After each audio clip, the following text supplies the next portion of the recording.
Muy buenas tardes, ¿cómo están, chiquillos? Bien, el día de hoy ya comenzaremos a hablar sobre patologías asociadas a el aparato respiratorio. Comenzaremos hablando por las patologías traqueales, ¿de acuerdo? Para ir reconociendo las patologías traqueales, es obvio que tenemos que basarnos en un examen clínico especial de respiratorio, hecho obviamente por un médico veterinario, ¿ya? Y a la vez también tenemos que apoyarnos, ¿no es cierto?, en exámenes clínicos complementarios, ¿ya? Lo que son las patologías traqueales, existen formas adquiridas, ¿ya?, como por ejemplo las formas adquiridas de estenosis traqueal, ¿ya?, que pueden ser por traumatismo directo a la porción craneal y cervical, lo que ocasiona un estrechamiento parcial y por tanto obstrucción del paso de aire y limita críticamente la función atlética. Y obviamente, ¿qué es lo que les va a acusar el jinete? Les va a decir, ¿no es cierto?, que el caballo tiende a ahogarse, que está con disnea, ¿ya? Dependiendo del grado, ¿no es cierto?, de estenosis traqueal, puede ser una disnea bastante marcada, ¿ya? Puede ser incluso hasta mixta, ¿ya? También, bueno, y obviamente este tipo de formas adquiridas normalmente tenemos como ejemplo, ¿ya?, las que pueden ocurrir, por ejemplo, cuando tenemos a un equino de rodeo, ¿ya?, cuando está ejerciendo, ¿no es cierto?, su actividad, ocurren, ¿no es cierto?, una de las patologías que es diagnosticada, ¿ya?, por traumatismo directo a la porción, ¿no es cierto?, craneal y o cervical de la tráquea, ¿ya?, es esta patología. Normalmente se visualiza externamente, ¿ya?, como un pequeño solevantamiento que es reconocido como un enfisema subcutáneo, ¿ya?, un enfisema subcutáneo, que es palpable. También tenemos las estenosis traqueales, que generalmente, sobre todo en razas ponis y miniatura, ¿ya?, tenemos que es congénito.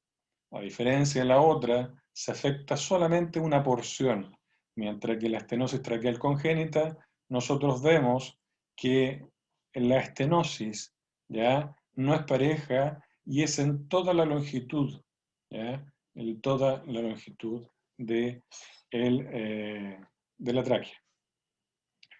Como les dije yo, las razas pony, las estenosis traqueales son congénitas, ¿ya?, y acuérdense que hay que hacer un adecuado, ¿no es cierto?, examen clínico, ¿ya?, y obviamente evaluando todos los parámetros. Y obviamente, como se pueden dar cuenta en esta radiografía, ¿no es cierto?, en la cual, ¿no es cierto?, se puede ver una sinuosidad en todo el trayecto de la tráquea, ¿ya?, no está parejo, ¿ya?, y si está asociado a una raza pony, es obvio que en este caso, obviamente, está relacionado, ¿ya?, con una estenosis traqueal congénita, ¿ya? Aquí damos el diagnóstico de estenosis traqueal congénita, ¿de acuerdo? También se puede hacer, ¿no es cierto?, no solamente con radiografías, ya con contraste, sino que también se pueden hacer exámenes clínicos como eh, tomografías axiales computarizadas, ya, o resonancia. Ya, aquí tenemos una malformación traqueal congénita.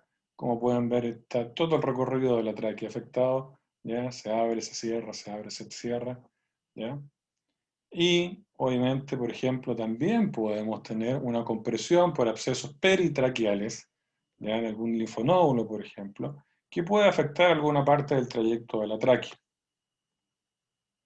Aquí también, como les dije yo en el ejemplo de los estrellones, ya sea por ejemplo con alguna estaca o en el ejemplo de los caballos de rodeo, lo que vamos a ver nosotros, ¿no es cierto?, es un enfisema subcutáneo, ¿ya? Y a la endoscopía lo que vamos a poder visualizar es una perforación de la membrana fibroelástica, ya por dorsal específicamente de los anillos traqueales afectados, ¿ya? Otra de las patologías que también podemos llegar a encontrar, ¿ya?, son los nódulos granulomatosos, ¿ya?, como los que se presentan acá, ¿no es cierto?, en las tres imágenes, ¿ya? Son nodulaciones, ¿ya?, granulomatosas, que muchas veces son benignas. Con respecto a cuáles son los signos clínicos de este tipo de cuadro clínico, tenemos un mal desempeño, o sea, una intolerancia al ejercicio, que es acusado, ¿no es cierto?, por el dueño, ¿no es cierto?, el peticero, o el jinete, ¿ya? Una disnea, ¿ya?, que dependiendo del grado, ¿no es cierto?, de estenosis puede ser una disnea inspiratoria, expiratoria mixta. Tenemos tos crónica, paroxística, ¿no es cierto?, también muchas veces, y asociada al ejercicio, ¿ya? Normalmente el diagnóstico es con endoscopía, ¿ya? También se pueden hacer radiografías, ¿no es cierto?, con el cuello, ¿ya?, muchas veces con contraste, ¿ya?, con algún tipo de contraste, y obviamente visualizar como vimos, ¿no es cierto?, la radiografía del pony, ¿ya? Con respecto a los tratamientos, depende mucho del bolsillo, ¿ya? Depende mucho de factores etiológicos, depende mucho del tramo involucrado, ¿ya?, de la accesibilidad del segmento comprometido, ¿ya? Normalmente se hacen, ¿no es cierto?, reemplazos parciales o totales, ¿ya?, del tramo afectado con prótesis, ¿ya?, resecciones traqueales y posteriores anastomosis, ¿ya? Es lo que se maneja normalmente hoy en día. Si es que no se ve afectado mucho el equino, y si hablamos, por ejemplo, de una raza pony, ya está claro que involucrar, ¿no es cierto?, el estrés de la cirugía, involucrar el costo mismo, y si es que el caballo no se utiliza como un equino de deporte, es obvio que normalmente aquí nosotros indicaríamos, ¿no es cierto?, que el caballo siga su vida tal cual, a menos que, ¿no es cierto?, el animal sufra ya con una signología clínica, con un compromiso, ¿no es cierto?, respiratorio.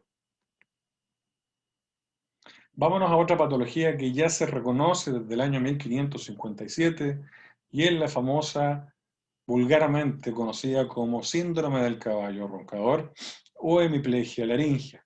La hemiplegia laringea, ¿no es cierto?, puede ser hemiplegia laringea izquierda, que normalmente se reconoce como idiopática, y también tenemos la hemiplegia laringea derecha, ¿ya? Hay muchas etiologías, muchas causas que se supone que estarían, ¿no es cierto?, asociadas a la patología, sobre todo la hemiplegia laringea, ¿no es cierto?, idiopática izquierda, ¿ya? Primero hay que saber que es una patología muy prevalente en equinos de deporte, ¿ya?, que se puede estar asociado, ¿no es cierto?, por ejemplo, por inyecciones mal administradas, que ustedes bien saben que eso se ve todos los días, sobre todo, ¿no es cierto?, que muchas veces los que realizan los tratamientos normalmente no son médicos veterinarios, ¿ya? Ni siquiera son enfermeros de ganado, sino que son los mismos dueños, ¿ya? Pueden ocurrir por lesiones del sistema nervioso central, ¿ya? Pueden ocurrir por micosis de bolsa gutural, puede ocurrir, ¿no es cierto?, por gurma y o adenitis equina, puede ocurrir por compresiones aórticas que afectan, ¿no es cierto?, al nervio vago en su recorrido, ¿ya? Acuérdense que el nervio laringeo recurrente es rama del nervio vago, ¿ya? Tenemos por una compresión del nervio vago por linfonódulos torácicos agrandados, por intoxicación por cierto tipo de plantas tóxicas, por ciertos virus y bacterias, por deficiencias, ¿no es cierto?, vitamínicas, por caballos largos de cuello, por caballos con mandíbula angosta y o por entrenamiento prematuro. Lo que normalmente ocurre, ¿no es cierto?, y que se supone y que está descrito en la literatura, es que se dice que hay una desmielinización del nervio laringiano recurrente izquierdo y posteriormente hay una denervación producto de la desmielinización ya del músculo cricoaritenoide dorsal, que es el encargado de la abducción, ¿no es cierto?, ya del cartílago aritenoide, ¿no es cierto?, afectado. Y obviamente se produce una atrofia, ¿ya?, del músculo cricoaritenoide dorsal, ya que muchas veces a veces también se puede palpar, y lo que nosotros vamos a tener como signología clínica es un ronquido, ¿ya? O sea, cuando el caballo empieza muchas veces en estación no se siente absolutamente nada, pero el animal cuando empieza a entrenar, cuando empieza a correr, puede salir un poco como el ronquido. Empieza a correr y empieza, así se escucha, ¿ya? No se ríen. Y ya la endoscopía se evidencia, ¿no es cierto?, también después de deglutir, ¿ya?, la falta de abducción del cartílago aritenoide izquierdo, ya que también puede ser evidenciable ya después del uso, o incluso cuando el caballo está en la cinta rodante, como se lo mostré yo en la clase de ayer con el video. Existe un sistema de graduación de la hemiplegia laringe. Muchas veces este tipo de hemiplegia laringe pueden dejar totalmente inútil un equino. Ya va desde el grado 1 al grado 4, ya desde una abducción completa y sincrónica hasta una sincronía marcada de la laringe en reposo, o incluso falta de movimiento cartílago aritenoide. ¿Ya? Vean ustedes, ¿no es cierto?, el recorrido del nervio décimo par, ¿no es cierto?, que es el nervio vago, y, ¿no es cierto?, que aquí es parte del nervio laringiano recurrente. Aquí tenemos un esquema de cierre normal y anormal de aritenoides. Como pueden ver, ¿no es cierto?, se ve el máximo inspiratorio cuando debe abrirse, no se abre, ¿ya? Y obviamente entra una menor cantidad de aire y el caballo, ¿no es cierto?, tiende a tener intolerancia al ejercicio. Acuérdense que cuando uno está mirando con el endoscopio, ¿ya?, todo lo que es derecho es izquierdo y todo lo que es izquierdo es derecho. ¿Ya? Eso es importante que se acuerden. ¿Ya? Entonces nos vamos a hacer la endoscopía, ¿ya? Y vamos a visualizar muchas veces que en este caso, ¿no es cierto?, el cartílago aritenoide izquierdo en este caso no está funcionando. ¿Ya? Aquí también tenemos una hemiplegia laringea, ¿ya? Como pueden ver. Aquí tenemos también un grado 2, un bajo grado, un moderado y un afectado totalmente, severo, como el de acá. ¿Ya? Lo mismo acá. Aquí también se puede ver, hasta la flechita. ¿De acuerdo? Bien. Y bueno, aquí también tenemos la imagen endoscópica mostrando, ¿no es cierto?, la parálisis del cartílago aritenoide respectivo. Vamos a ver un video, ¿ya?, donde se ve la hemiplegia laringea, explicada por una colega.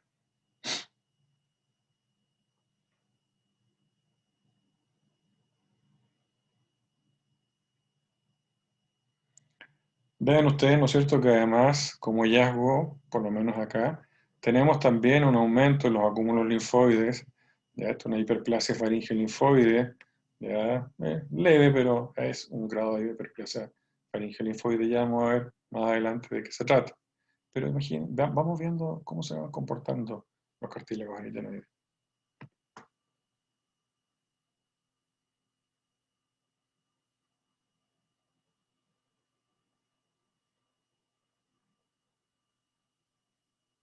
Ya se dan cuenta que no están funcionando al unísono, ya no están trabajando al unísono, ¿ya? Hay uno que se tiende a caer, ¿ya? Aquí hay que afinar el ojo nada más. Esto es puro mirar, mirar, mirar, ¿ya? Acuérdense, estos son los cartílagos aritenoides y hay que mirarlos, ¿ya?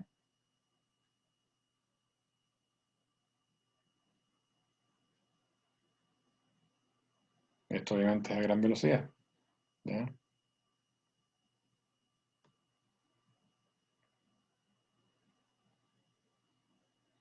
Y obviamente está dando también los signos clínicos de intolerancia al ejercicio y la famosa ronquera, ¿ya?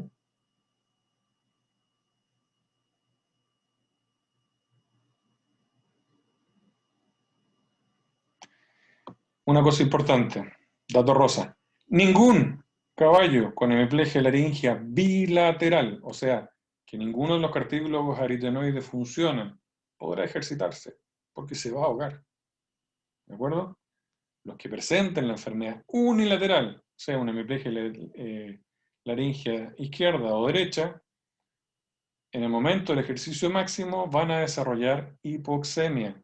Ustedes bien saben que eso es déficit de oxígeno. Hipercapnia, aumento de dióxido de carbono, y va a haber fatiga, ¿no es cierto?, por la acidosis metabólica, y obviamente con intolerancia al ejercicio. Esto es muy importante, reconocer todos estos cambios a nivel fisiopatológico. Diagnósticos diferenciales de la hemiplegia laringea. Tenemos desplazamiento dorsal de paladar blando. Repito, desplazamiento dorsal de paladar blando.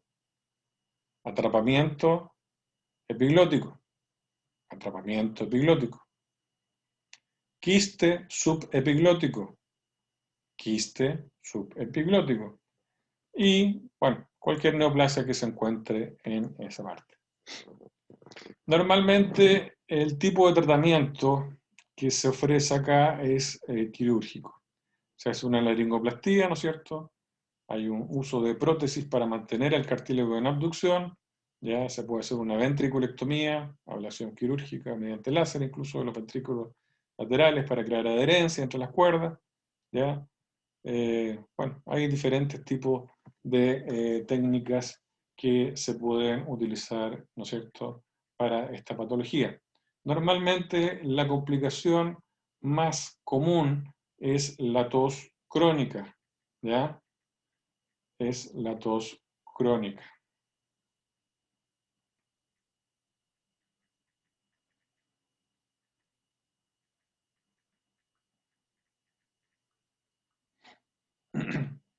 Y bueno, imagínense, eh, cuando el caballo está corriendo, acuérdense que el caballo corre con el cuello hacia adelante. Y como está corriendo con el cuello hacia adelante, imagínense, ¿no es cierto?, con que le hayan hecho una ventriculectomía, ¿no es cierto?, le hayan sacado el cartílago carotideo bien afectado, ¿ya? O se lo hayan pegado, entre comillas, para que entiendan bien, ¿ya? Eh, Entra todo hacia vía aérea inferior, el pasto, el polvo, la tierra, y por lo tanto, obviamente, va a conllevar, ¿no es cierto?, a una tos crónica, ¿ya? Una traqueitis crónica, ¿ya? Bien. Por último, de acuerdo a lo que es el tratamiento, ya, y que obviamente no lo coloqué acá, ya, además de la ventriculectomía, se puede hacer una cordectomía, aritenoidectomía, y también se puede hacer, ¿no es cierto?, un injerto de pedículo neuromuscular, ¿ya? Un injerto de pedículo neuromuscular, ¿ya?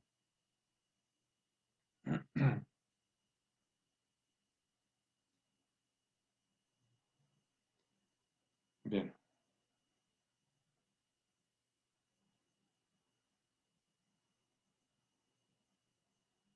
El próximo año, ya en quinto año, vamos a hablar un poquitito más de la técnica quirúrgica. Ya existe la tie forward, que se llama, pero no nos quiero meter mucho con eso, sino más bien quiero que ustedes vayan entendiendo, ¿no es cierto?, el por qué ocurre esta patología y cuáles son los signos clínicos. ¿Ya? Y que obviamente nosotros tenemos que derivar a el animal, ¿no es cierto?, a cirugía. Muy bien. Con respecto a los cuidados posteriores y evolución, bueno, el tratamiento postoperatorio, bueno, varía según la intervención realizada, como les dije yo, hay varios tipos de técnicas. En la mayoría de los casos se administran también antibióticos, ¿ya? También antiinflamatorios, ¿ya? A veces se utilizan nebulizadores, si es que requieren, ¿ya? Eh, Eso, en fin, como para poder terminar de explicar esta patología, ¿ya? Con respecto al reposo de la cirugía de hemiplegia laringe también, es importante, bueno, ahí el veterinario que haya operado, ¿no es cierto? Más que nada va a decidir, ¿no es cierto?, cuánto es la cantidad de tiempo que va a necesitar el animal para volver. Bueno, eso va a variar también según lo que diga el cirujano, ¿ya? La intervención realizada y el grado de hemiplegia. Acuérdense que hay diferentes tipos de grados, ¿ya? Bien. Vámonos ahora entonces a hablar un poquitito, ¿ya?, de lo que es la arteritis viral equina. ¿Ya? La arteritis viral equina es una enfermedad infecciosa, ¿ya?, que también se conoce como celulitis epizootica y también se conoce como ojo rojo, ¿ya?, así como lo muestra la foto. La arteritis viral equina, ¿ya?, el agente causal, es un arterivirus de la familia Arterioviridae y del orden Nidoviridae. Y es importante saber que el virus de la arteritis viral equina genera pérdidas en la producción equina, principalmente por aborto y reabsorción embrionaria, ¿ya?, e infección persistente en machos, lamentablemente. Ojo con eso, infección persistente en machos, según Valuricia et al. 2014. Bueno, y varios otros. ¿Ha sido descrito en Chile? Sí, lamentablemente. ¿Es una enfermedad de denuncia obligatoria? Sí. ¿Está presente en países limítrofes? Sí. ¿Presenta cuadros débiles? Lamentablemente y normalmente sí. ¿Existen portadores asintomáticos? Lamentablemente y la mayoría sí. Según el Servicio Agrícola y Ganadero, a partir de un estudio serológico realizado por el doctor Moreira y colaboradores en el 2014, ya habría más o menos una prevalencia de un 53%, obviamente de un grupo de animales, de 312 muestras que se tomaron, ¿no es cierto?, ya en burros asilvestrados en la región de Atacama. ¿Ya? El doctor Moreira de la Universidad de Concepción reportó esto, ¿no es cierto?, y el Servicio Agrícola y Ganadero reportó, ¿no es cierto?, el brote en estos burros asilvestrados. ¿Ya? Año 2014, ¿no es cierto?, se reportó y ya se publicó incluso en revista. El periodo de incubación es súper rápido, va de 3 a 5 días. La transmisión es por aerosoles y lamentablemente también por semen. Afecta a todos los equidos, a todos los de la familia Equidae, ¿ya? De cualquier edad. Normalmente, además, ¿no es cierto?, de producir abortos, ¿ya? Pérdidas embrionarias, también puede llegar a producir lesiones vasculares. Ya producen degeneración y necrosis de arteria, provocando trombosis e infartos, lo que causa edema y hemorragia. Ya, aquí tenemos, ¿no es cierto?, un mapa conceptual en el cual pueden ver, ¿no es cierto?, desde que ingresa el virus, ya, donde se replica, pasa en nódulo linfático, ya, replicación de endotelio, posteriormente va a vía sistémica, ya, y va produciendo, ¿no es cierto?, dependiendo de la carga viral, de la patogenicidad, ¿no es cierto?, y del estado inmunitario, ya sea que quede como portador asintomático, como también se pueden presentar o no abortos, ¿ya?, o animales permanentemente infectados. ¿Cuáles son los signos clínicos? Tenemos fiebre, tenemos rinitis acompañada de gran descarga nasal. En este caso es serosa, ¿ya? La descarga nasal es serosa en un principio. Muchas veces puede haber sobreinfección bacteriana secundaria y puede pasar a ser descarga nasal, ¿no es cierto?, mucopurulenta, pero primero comienza como una rinitis de descarga nasal, una gran descarga nasal. Conjuntivitis, edema palpebral, ¿no es cierto?, epífora y opacidad corneal, debilidad muscular y postración, edema, como les dije yo, por la afectación de ciertos vasos sanguíneos, ¿ya? También hay petequias en mucosas, urticarias en zonas del cuello, hemorragia del tejido subcutáneo y abortos en cualquier etapa, ¿ya? Importante. No es que se presenten, chiquillos, ojo, no es que se presenten todos estos signos clínicos, muchas veces ni siquiera se presenta ni uno, ¿de acuerdo? Vean ustedes entonces ya cómo se presentan ya el aumento de volumen, ¿no es cierto? Se presentan edemas, ¿ya? Se presenta también, como bien les dije, petequias en mucosa, ¿ya? Y obviamente la famosa secreción nasal. ¿Cómo llegamos al diagnóstico? Bueno, uno puede ser por el examen clínico. Y dos, normalmente obviamente por el laboratorio, ya sea por técnica de seroneutralización, fijación de complementos, prueba de inmunofluorescencia indirecta anticuerpo, inmunodifusión, ELISA y reacción en cadena a la polimerasa, que está bastante de moda, ¿no es cierto?, como ustedes bien saben, para el diagnóstico del COVID-19. ¿Qué es lo que pasa en Chile? Hay un decreto exento número 389 del año 2014, que dice que la arteritis viral equina es una enfermedad de denuncia obligatoria a la autoridad veterinaria, que en este caso es el SAC. Hasta el año 2013 el virus de la arteritis viral equina no había sido descrito en Chile. Ojo, como se observa en los registros de la lista de denuncia obligatoria de la Organización Mundial de Salud Animal, como ustedes bien saben que es la OIE. Y a partir de esa fecha el SAC, ¿no es cierto?, confirma el diagnóstico en un laboratorio de referencia internacional y por ello se notifica la presencia de la enfermedad. Y lamentablemente Chile se reporta con un estado de infección o infestación 10 limitada a 1 o más zonas, adoptando por lo tanto también medidas de control para su vigilancia general y dirigida. Como dije yo, solamente encontrados en, ¿no es cierto?, burros asilvestrados. Creo yo que no va a pasar mucho tiempo que ya salte desde los burros a los caballos, y ahí vamos a tener un gran problema, sobre todo, ¿no es cierto?, un problema a nivel de criadero. ¿Mm? Se logró aislar el virus de la arteritis viral, ¿no es cierto?, a partir de la muestra serológicamente positiva, de estos burros silvestrados, como les dije yo de acá. Ya se diagnosticó la arteritis viral por reacción en cadena polimerasa, ¿no es cierto?, transcriptasa reversa, y a través de una secuenciación genética, ¿no es cierto?, se caracterizó la cepa actuante. Esto es importante, se cree que es esto, ¿ya?, que la cepa chilena pertenecería al subgrupo europeo 2, lo cual sería una novel cepa no descrita anteriormente en la literatura. Eso es lo que dicen. Creo yo que falta de todas maneras estudio. Pero hasta el momento esa es la información que tenemos. ¿De acuerdo? Bien.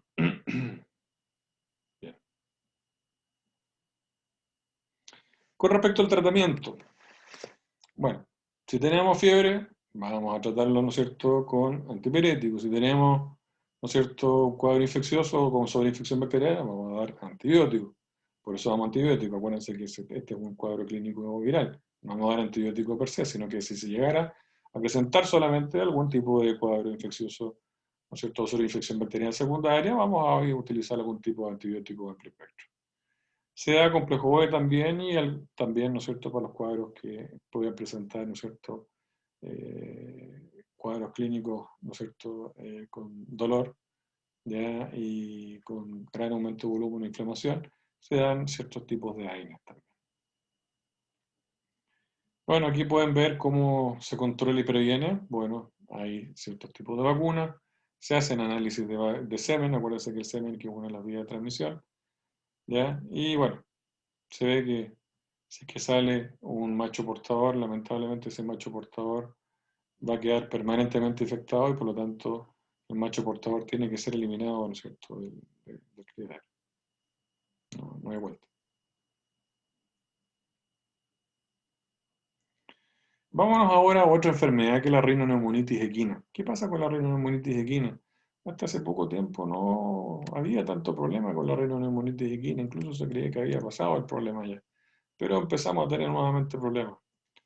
¿Existe en Chile? Sí, existe en Chile. Es una enfermedad infectocontagiosa que normalmente se reconoce como aborto viral equino. Ya es de la familia Herpesviridae y de la subfamilia Alpha Herpesvirinae, con el subtipo 1, ¿no es cierto?, como el virus herpes equino tipo 1, ¿ya?, y el que produce cuadro respiratorio, que es el virus herpes equino tipo 4. ¿De acuerdo? Tenemos el virus herpes equino tipo 1 y el virus herpes equino tipo 4, que produce cuadros abortigénicos y cuadros respiratorios respectivamente.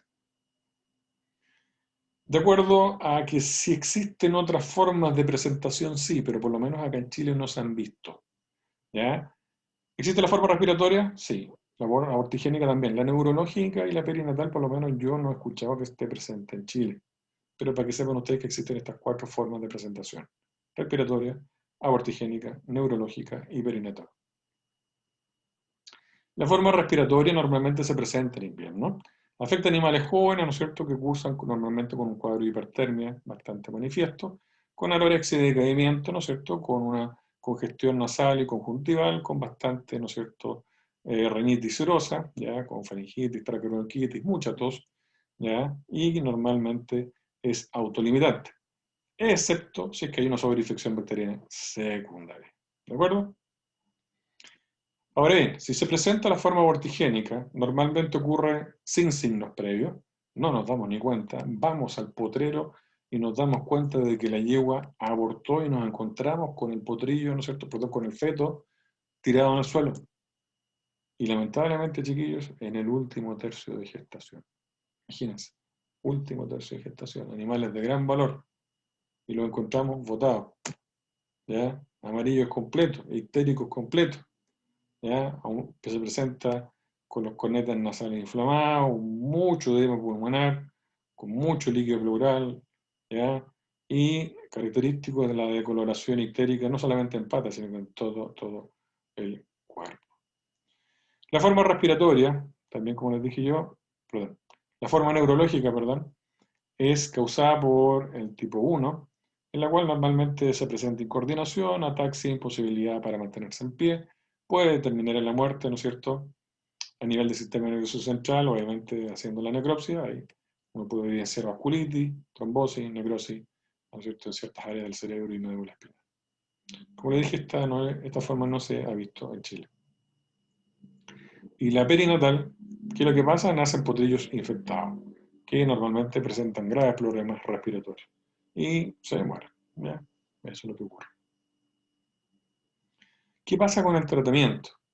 Bueno, uno, obviamente, cuando se presenta, si es que hay una sobreinfección bacteriana secundaria producto de la inmunosupresión del cuadro infeccioso viral, vamos a utilizar algunos tipos de antibióticos. Obviamente, si es que hay hipertermia, vamos a utilizar, ¿no es cierto?, antipiréticos, si hay dolor, ¿no es cierto?, AINES, si hay, ¿no es cierto?, cuadros en los cuales se puede haber afectado, ya, ¿no es cierto?, ya hay algún tipo de distrés respiratorio, vamos a usar algún tipo de broncodilatador también. ¿De acuerdo? Y también ciertos tipos de inmunoestimulantes de uso comercial para, ¿no es cierto?, promover que el sistema inmune, ¿no es cierto?, empiece a reaccionar. Existen vacunas, por ejemplo, la Pneumavor K1B, ya se coloca en yeguas gestantes en el quinto, en el séptimo y en el noveno mes de gestación. Y esto se repite anualmente en el mismo régimen, ¿ya? Acuérdense, se coloca una dosis, 2 ml intramuscular, en el quinto, séptimo y noveno mes de gestación. Y esto es lo que normalmente se utiliza a modo de medida profiláctica. Vámonos ahora con otra patología, que es la pleuroneumonía. ¿Ya? ¿Qué pasa con la pleuroneumonía? Bueno, como ustedes bien saben, la palabra lo dice, está afectada a la pleura. Es un proceso infeccioso que compromete el pulmón, ya que deriva posteriormente a la pleura. ¿Ya? Se produce muchas veces abundante exudado, ¿ya? Que la mayoría de los casos está colonizado no solamente por un tipo de bacteria, sino que hay un polimicroismo, hay múltiples bacterias actuando en ese momento, ¿ya? Por lo tanto, el exudado normalmente fluido y evoluciona, ¿no es cierto?, hasta alcanzar un estado mucopurulento. La pleuroneumonía también generalmente su desarrollo se asocia con cualquier condición que favorezca la aspiración de secreciones faríngeas o que impida la eliminación. ¿Ya? Eso es importante. La causa más frecuente es la extensión de una neumonía o un absceso pulmonar, ¿ya? O también está motivada por algún tipo de trauma, un golpe, ¿no es cierto?, torácico, la rotura de esófago por X motivo, un accidente incluso también, por penetración de cuerpo extraño, por una tromboflebitis séptica o incluso hasta por un cuadro neoplásico. Vean ustedes que existe una gran cantidad de agentes infecciosos, agentes etiológicos, microorganismos, que normalmente están implicados en estos cuadros. Desde el Streptococcus, Pasteuroides, Lactinobacillus, nuestra amiga Escherichia coli, ¿no es cierto?, Klebsiella, Enterobacter, Bacteroides, Streptococcus, Fusobacterium, nuestro amigo Clostridium, Rhodococcus sequi, acuérdense que también ese es un agente etiológico zoonótico, y también ciertos tipos de virus y agentes micóticos. Con respecto a la epidemiología, ¿no es cierto?, se asocia normalmente, como les dije yo, con un transporte prolongado por mucho tiempo, lamentablemente con el animal colocado, ¿no es cierto?, en mala posición, donde recibe, por ejemplo, mucho viento, ¿ya? También se asocia con enfermedades virales de vías respiratorias, secundarias a cirugía, ¿ya? Por anestesias generales muy largas, ¿ya? O ciertos cuadros clínicos que estén asociados a enfermedades sistémicas, ¿ya? O sea, en general, cualquier condición que favorezca la aspiración de secreciones faríngeas que impidan su eliminación, tiene un importante papel en la aparición de esta enfermedad, la pleuroneumonía. ¿Ya claro? Perfecto. Con respecto a la patogenia, existen factores desencadenantes también que producen una supresión o debilitamiento de los mecanismos de defensa, ¿ya? Para que ocurra obviamente y se produzca la contaminación bacteriana. Y posteriormente se extiende al espacio pleural provocando una pleuritis, ¿ya? Que junto con la inflamación del parénquima produce un aumento de la permeabilidad de capilares, salida de proteínas, ¿no es cierto?, también hacia el espacio pleural. Bien, es importante esto también reconocer que primero que nada existe una fase exudativa. Hay un rápido flujo de fluido pleural estéril al espacio pleural en respuesta a la inflamación, ¿verdad? Una respuesta a lo que está sucediendo. Si se instaura un tratamiento antibiótico en la fase exudativa, tuvimos suerte. ¿Por qué? Porque la enfermedad la vamos a detener. La enfermedad no va a seguir evolucionando. Pero como ustedes bien saben, en medicina veterinaria esto no ocurre. Ya siempre nos llamamos cuando el animal está ya poco menos que en el suelo. ¿Ya? Entonces sería muy, muy bueno, ya que siempre cuando nosotros estemos a cargo de animales de alto valor o de criaderos, siempre, ¿no es cierto?, valorar todos los aparatos, ¿ya? Respiratorio, eh, osteomuscular, ¿no es cierto?, reproductivo, etc. ¿Mm? También tenemos posteriormente una fase fibropurulenta. Aquí ya la bacteria va a invadir el líquido pleural, ¿ya? Y puede llegar a producirme un empiema, un acúmulo de pus, eso es un empiema, ¿ya? Se deposita fibrina, ¿ya? Y obviamente si es que llega a progresar esta fase fibropurulenta, ¿ya? La tendencia es a la loculación, esa como aglomeración, ¿no es cierto?, de empiema, de esta pus, ¿no es cierto?, que parece así como media durita ya, ¿ya? Se forman incluso membranas limitantes. Y lamentablemente, ¿qué es lo que lleva a esto? Limita la extensión del empiema y dificulta el drenaje de este líquido, lamentablemente. Y pasamos ya a la fase de organización. Aquí ya empiezan a crecer fibroblastos en exudado proveniente de la superficie pleural del parietal visceral, y estos forman una membrana inelástica que recubre el pulmón y lo vuelve, lamentablemente y virtualmente, afuncional. Afuncional. Con respecto a los signos clínicos, tenemos casos agudos en los cuales nosotros, ¿qué es lo que vamos a ver? Fiebre, obvio, letargia, descarga nasal, tos, intolerancia al ejercicio, un tipo de disnea taquipneica con respiración superficial, abducción de codo y paso rígido, así como de paso militar, y a veces incluso también doloroso. El caballo evita moverse, ¿ya? Aquí yo no lo noté, ¿ya? Pero hay dolor torácico a la palpación de la pared costal. Eso se llama pleurodinia, ¿ya? Hay dolor torácico a la palpación de la pared costal, ¿ya? Esto no lo noté, se llama pleurodinia, ¿de acuerdo? Bien, conforme la enfermedad se hace más crónica, el dolor aumenta, ¿no es cierto? Después tiende a disminuir, ¿ya? También tiende a observarse simetría de los movimientos respiratorios, ¿ya? Cambia el patrón respiratorio, hay dilatación de hollares, taquicardia, pulso yugular, mucosas endotóxicas, ¿no es cierto? Tos húmeda, descarga nasal, cero sanguinolenta, incluso muchas veces, y muy maloliente. ¿Por qué es maloliente? Porque, entre comillas, lamentablemente empiezan a jugar también las bacterias anaeróbicas. Y acuérdense que las bacterias anaeróbicas, por lo general, tienen, ¿no es cierto?, cuando se presentan, un olor putrido. ¿Ya? Entonces, eso es el caso agudo. Ahora, si tenemos un cuadro de presentación crónica, ya tenemos normalmente una clínica mayor a 2 semanas, en el cual vamos a tener fiebre que va y viene, pérdida de peso, edema subesternal. ¿Ya? Vamos a ver aquí un pequeño videito. ¿Qué ven ahí? Cambio de patrón respiratorio, ¿no es cierto? Hay un patrón respiratorio abdominal, no costoabdominal. Hollares dilatados. El animal está totalmente, ¿no es cierto?, apático. ¿Ya? Ahí no se ve, pero también presenta secreción nasal. ¿De acuerdo? Bien, ¿cómo llegamos al diagnóstico? Normalmente se basa en una buena anamnesis. Ustedes ya lo están haciendo, ¿no es cierto? Lo saben hacer. Un buen examen clínico, diagnóstico por imagen y análisis microbiológico y citológico de secreciones traqueales y pleurales. ¿Cuáles son los hallazgos más representativos al examen clínico? Bueno, podemos encontrar ciertos sonidos vesiculares, únicamente a lo mejor en la región dorsal del tórax, ya muchas veces también la existencia de sonidos bronquiales o traqueales, pueden o no estar presentes uno o dos, ¿no es cierto? Radiación de los sonidos cardíacos, en fase más aguda incluso es posible oír el sonido de roce pleural, ¿ya? Que posteriormente desaparece. En la percusión pulmonar también, con esta patología normalmente hay pleurodinia, como les dije yo, hay dolor, ¿ya? A la palpación.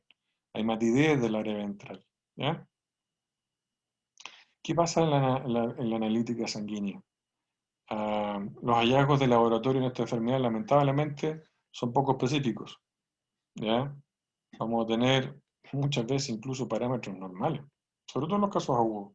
En los casos crónicos ya ahí que ya encontramos algo un poquitito más decidor.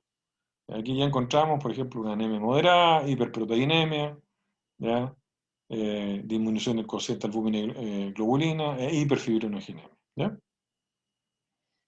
A la ecografía, si hacemos ecografía, ¿ya? Acuérdense que la ecografía es una de las herramientas más útiles para el médico veterinario de terreno y, bueno, y en hospitales también de referencia, ¿ya? Y aquí el examen se va a realizar idealmente con sondas sectoriales de 3,5 a 5 MHz, ¿ya? También se pueden utilizar lineares, si no la tienen en la sectorial, bueno, utilizan lineares, ¿ya?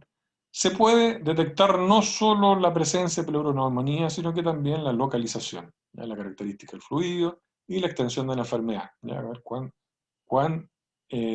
es la extensión de la enfermedad en el pulmón, ¿ya? Cuántos lóbulos están afectados o el lóbulo, etcétera, ¿ya? El fluido normalmente vamos a encontrarlo en la región ventral del tórax y causa la compresión del parénquima pulmonar con retracción del pulmón hacia el híleo pulmonar, ¿ya? Cuanto mayor es la efusión, mayor será la telectasia, ¿ya? Por compresión y retracción pulmonar, ¿ya? También podemos encontrar adherencias, ¿ya? Engrosamiento pleural, necrosis pulmonar, etc. En los equinos con pleuroneumonía también, ¿ya? Como antecedente, podemos encontrar también fibrina. ¿Cómo se ve la fibrina? Tiene un aspecto filamentoso y generalmente hipoecoico, ¿ya? Ya nosotros vimos, ¿no es cierto?, cómo se ven las distintas escalas de grises en la ecografía, ¿ya? La fibrina se va a ver hipoecoico. ¿Cómo se van a ver las irregularidades de superficie pleurales? ¿Ya? Normalmente por acúmulo de exudado, sangre, moco, edema.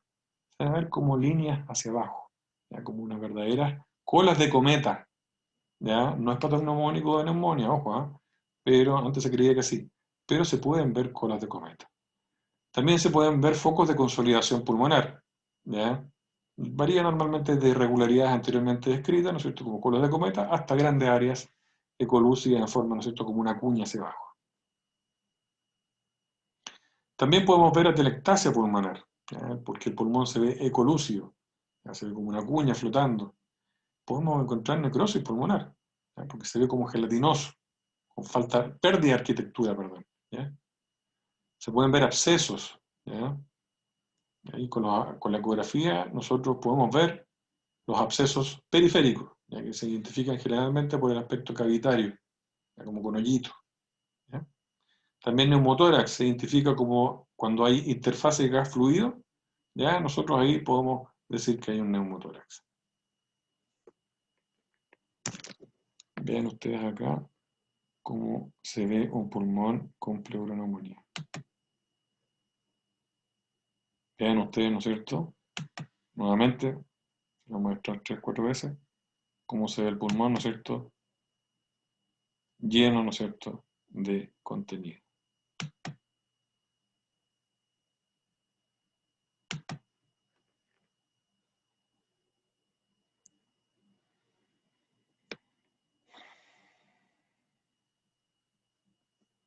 Aquí tenemos, ¿no es cierto?, fibrina.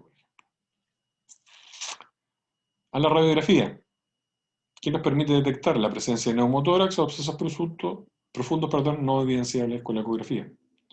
Lamentablemente, chiquillos, acuérdense que la radiografía, sobre todo en equinos de gran diámetro torácico, como animales de tiro, normalmente la ecografía, perdón, la radiografía no se ve muy bien.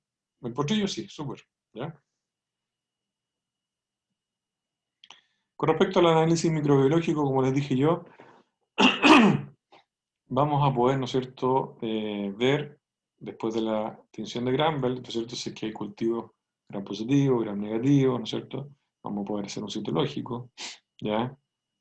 Vamos a poder ver, ¿no es cierto?, repetir, ¿no es cierto?, incluso también este examen, ya cada cierto tiempo, para ir viendo cómo se está comportando los antibióticos que estamos dando, ¿ya? Y para dar, obviamente, aportar un pronóstico, ¿ya? Aquí hay un dato rosa, acuérdense, los cultivos negativos no descartan la presencia de infección. Ojo, cultivos negativos no descartan la presencia de infección, sobre todo si existen otros indicadores de sepsis, ¿de acuerdo? La toracocentesis se requiere experiencia para poder realizarlo, ¿ya? Para analizar el líquido peritoneal, perdón, pleural, ¿ya? Y siempre hay que revisar la toracocéntesis bilateralmente, ¿ya? Sobre todo cuando se detecta la presencia de fluido en ambos hemitórax, ¿ya? Y ahí vamos a evaluar, ¿no es cierto?, el color, la turbidez, la viscosidad, el olor, ¿ya? El olor nos orienta normalmente, acuérdense, si es que hay gérmenes anaerobios, que son horriblemente hediondos, ¿ya? Con respecto a la citología, lo mismo. Nos permite ver la presencia, ¿no es cierto?, de glóbulos blancos y neutrófilos, por ejemplo, ¿ya? Y también el análisis bioquímico nos va a confirmar el carácter séptico o no del cuadro clínico.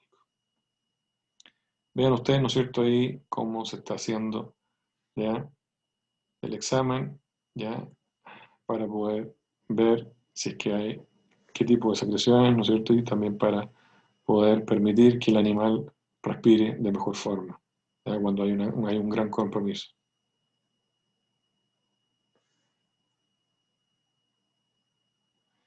Con respecto al tratamiento, la pulmonía se basa en qué? Primero, la administración de los antibióticos, ¿ya?, permiten más que nada inhibir el crecimiento bacteriano.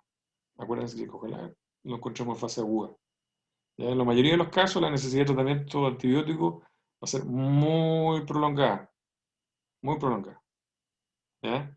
Vamos a tener uso de antibióticos, ¿no es cierto?, generalmente por meses. Entonces, ¿qué es lo que vamos a ver también? Muchas veces también vamos a ver que no solamente nos vamos a necesitar, ¿ya?, el uso de la combinación de más de un antibiótico, sino que también vamos a tener cuadros muchas veces asociados a disbacteriosis. Producto de ello vamos a tener diarreas crónicas. Y ahí vamos a tener que ir utilizando, ¿no es cierto?, y poniendo también con el uso de probióticos y prebióticos. ¿De acuerdo? Con respecto al drenaje del exceso de líquido pleural, bueno, eso más que nada se hace en hospitales. Ya existen diversas opciones para el drenaje torácico, ¿ya? Incluso puede llegar el drenaje torácico abierto, completo, bajo anestesia general, obviamente, con debridaje, una tremenda cirugía. ¿Ya? Incluso hasta con resección pulmonar, producto de que llegara a necrosarse parte de alguna parte del pulmón. ¿Ya? Si no se observa pus, pero la tensión de Gram es positiva y los glóbulos blancos están elevados, se recomienda un drenaje pleural intermitente. Eso lo dice la literatura. El lavado pleural también permite diluir el fluido pleural y eliminar fibrina. ¿Ya? Eso también es interesante. Estas cosas yo creo que ya lo vieron en clínica menor, lo voy a dejar en la clase para que la lean también, obviamente van a poder entenderlo mejor. Se utilizan AN, se utilizan anestésicos, acuérdense que es muy doloroso. ¿Ya? Se puede utilizar desde el flunixin de meluine, acuérdense que el flunixin de meluine es un excelente, ¿no es cierto?, analgésico visceral y además es muy buen antiendotóxico. ¿Ya?